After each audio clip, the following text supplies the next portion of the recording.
What does this have to do with this?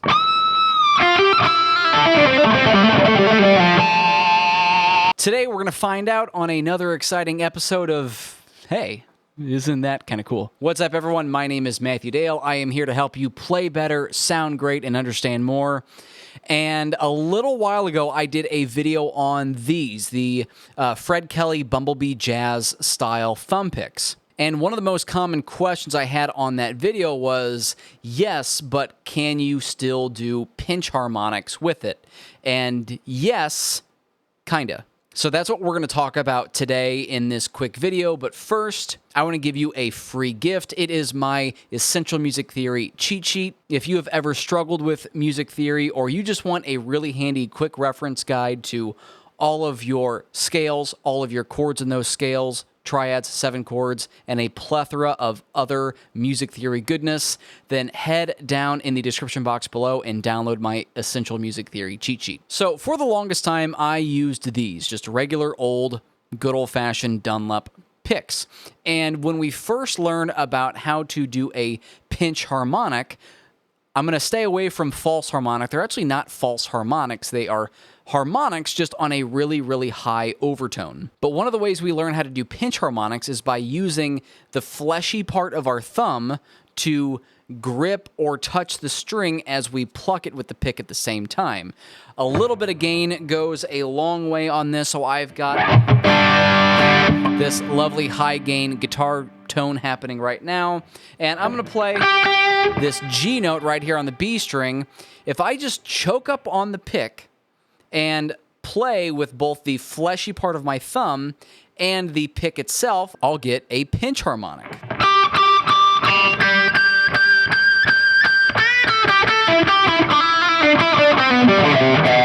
And that's how we get that signature squealy squealy. But see, one of the things that you can't do when you start using a thumb pick is choke up more on the pick.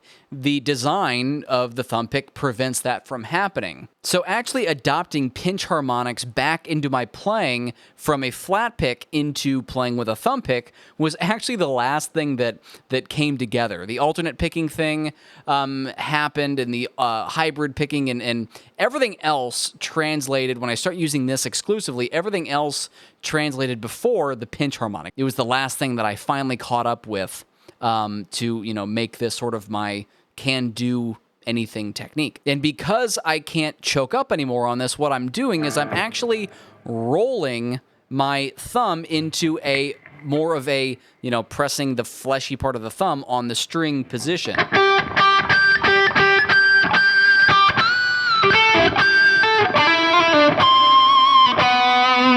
So you can see I'm really kind of over the strings, and I'm just rotating so I can get my thumb to touch the strings. Now, where you are playing on the body of the guitar matters as well. If I move closer to like right over my neck pickup, those will be lower sounding pinch harmonics than, say, if I move back towards the middle or the bridge pickup.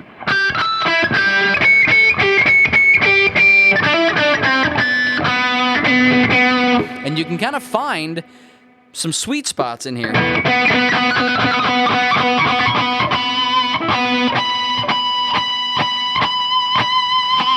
Like, there's one. But as I move down into the lower strings,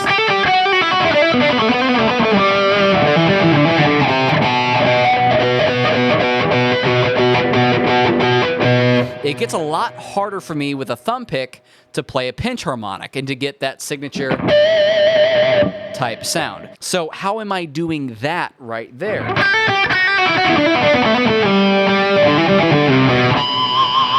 And that's where this idea comes into play.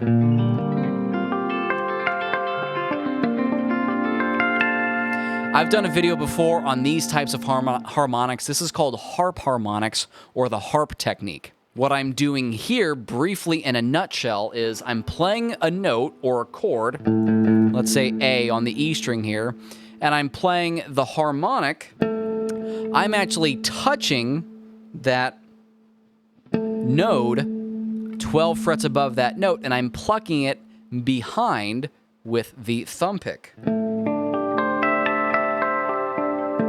This is the same sort of thing as if I play an open string, how we have the 12th fret harmonic, 7th fret, and 5th fret harmonic.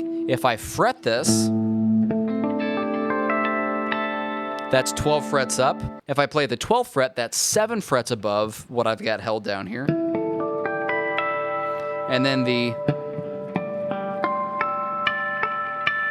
5th fret, that'll be those higher harmonics. So this relationship happens as I move kind of in closer to my note, the harmonic overtone gets higher and higher. So as I was playing around with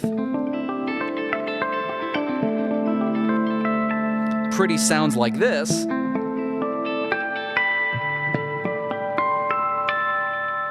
I got a little bit creative and started messing around with this technique. So if I just play that here and I move my way up,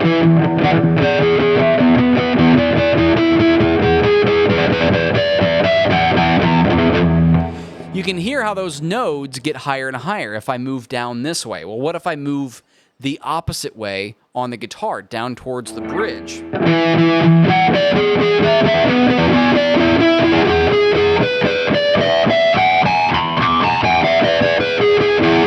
I've got those same nodes just on the other half of the string. So if I play any note,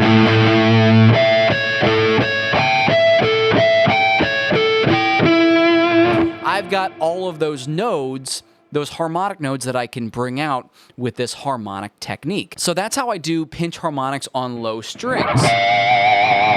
And something that's even cooler, this is actually a lot more controllable, or at least it is for me. It's a lot more controllable for me to do this technique rather than try to pinch harmonic with a, with a typical technique. I have a lot more control of the note that I want to ring out on the harmonic as opposed to just doing the technique and hoping for the best in my case. So what are the notes that pop out? Well, if I play G, our harmonic overtone series, the notes that really pop out are going to reflect a G major triad and in some cases a G7 chord.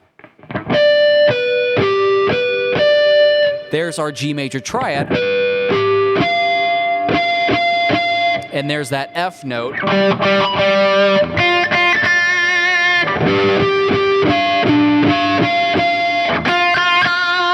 That's popping out and creating a G7 sound, a G dominant chord sound. So I can actually use this to my advantage and I can play very specific arpeggios or arpeggio notes over chords on a given chord progression. Now this is another great opportunity to download my Essential Music Theory cheat sheet because I have all of those chords written out. It is a great reference to understand all of the notes in every single major chord.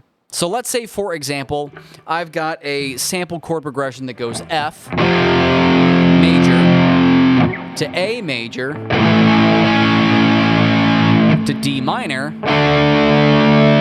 and then to C. Now, with this harmonic sequence, I can only play major arpeggios, right? And I've got a minor chord in here, so what do? So F,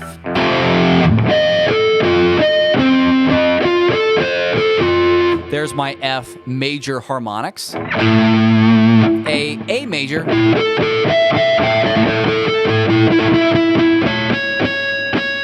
there's that C sharp, D minor. I don't want to play the harmonic on D minor unless I'm really sure that I'm going to hit a D, but if I play that note, that's an F sharp. That makes that a D major chord, not a D minor chord. But all of our minor chords have relative majors. Again, another case use for my Essential Music Theory cheat sheet. The relative major of D minor is F again. So I could target an F note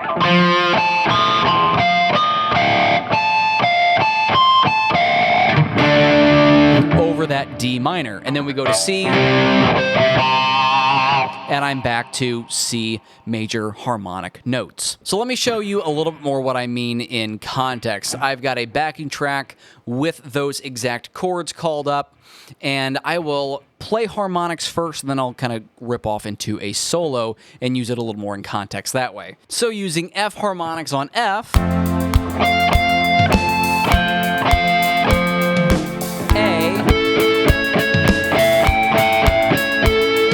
F on D minor, C,